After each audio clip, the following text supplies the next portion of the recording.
सिलीगुड़ी नगर निगम के 33 number ward के शुकांतोपल्ली शिव शक्ति कालीबाड़ी इलाके में चोरी की घटना से हड़कंप मच गया है। रविवार दोपहर एक महिला ने इलाके के एक घर से करीब 10 लाख रुपए सहित सोने के जेवरात और नकदी लेकर फरार हो गई है। महिला के साथ 2 बच्चे भी थे।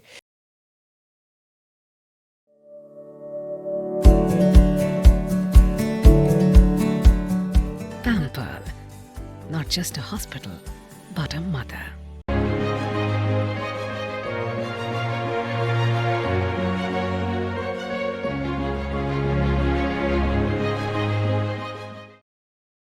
स्थानीय जानकारी के अनुसार घटना के समय घर की गृहिणी पूजा करने में व्यस्त थी। तभी मौका पाकर एक अज्ञात महिला अपने गोद में एक बच्चे और तकरीबन 8 से 10 साल के एक अन्य बच्चे को लेकर घर में घुस आई। घर में प्रवेश करते ही वह निडर होकर सीधे अलमीरा के तरफ चली गई, जिसके बाद अलमीरा खोलकर जेवरात, नकदी सहित कई अन्य सामान लेकर चंपत हो गई। चोरी की पूरी घटना घर में लगे सीसीटीवी फुटेज में कैद हो गई है। वीडियो में साफ तौर पर देखा जा रहा है कि कैसे महिला दिन दहाड़े घर में घुसी और निडर होकर चोरी कर चंपत हो गई। बाद में जब परिवार के सदस्य घर में आए तो उन्हें चोरी के बारे में पता चला। इसके बाद इस घटना के संबंध में तुरंत न्यू जलपाईगुड़ी थाने में एक लिखित शिकायत दर्ज कराई गई। पुलिस सूत्रों के अनुसार सीसीटीवी फुटेज की जांच की गई है और आरोपियों की पहचान के प्रयास जारी है। বাড়িতে কাজ করছিল, কাজের লোক এসে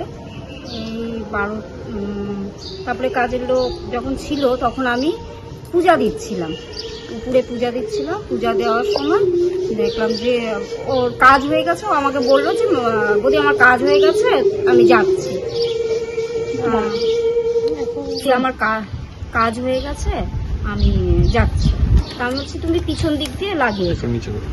আর আমার হাজবেন্ড ছিল না, মেয়ে জামাই থাকে ব্যাঙ্গালোরে, তা আমি একাই ছিলাম বাড়ি।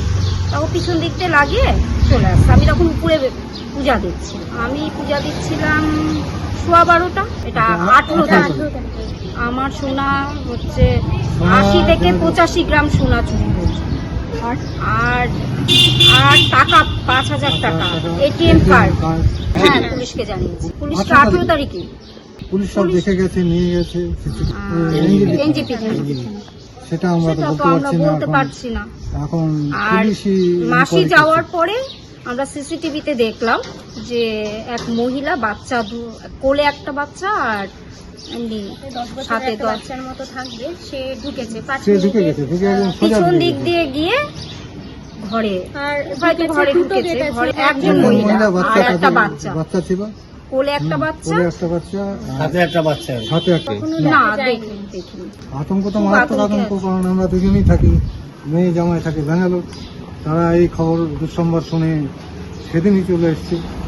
আমি কাজে গেছিলাম কলকাতা, এই ঘটনা শুনে সেদিনই আমি ব্যাক করি বাই ফ্লাইটে। সেদিনই আমি ব্যাক করে সন্ধ্যায় ঢুকে এরকম অবস্থা দেখছি।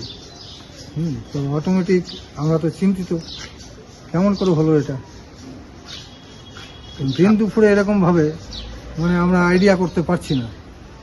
যেই চাবি দিয়ে ওরা লকারটা খুলেছে সেইভাবেই চাবিটা আবার বিছানার তলায় রেখে গেছে, বোঝা যাবে না।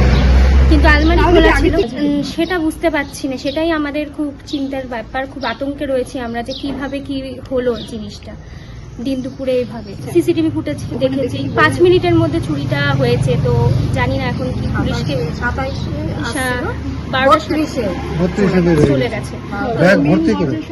মেইন দরজা সব ঠিক ছিল, পিছন দিক দিয়ে গিয়েছে। দুটো দরজা আছে আমাদের, একটা এই দরজার পিছনে কুয়ারপাড়ের পেছনে আবার দরজা। তো যতটুকু সিসিটিভি ফুটেজ জুম করে দেখা গিয়েছে এখান দিয়ে ঢোকেনি, পেছনে কুয়ারপাড়ের ওদিক দিয়ে ঢুকেছে। সো সেটা জানি না। তো আই ডোন্ট নো, হয়তো কোনোভাবে বাড়ি অনেকদিন ধরে স্টাডি করছিল কি করছিল না, তো সেটার থেকে হতেই পারে। তো বুঝতে পারছি না এখন, পুলিশ ইনভেস্টিগেশন না করে যতক্ষণ কিছু বলছে খুব টেনশনে আছি আমরা।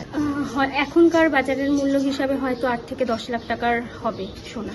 শুধু সোনা গিয়েছে, সিটি গোল্ডেরও কিছু জিনিস ছিল, রাইট? ওখানে লকার আর টাকা 5000 টাকার এটিএম কার্ড গিয়েছে। এটা সুকান্ত পল্লী, 33।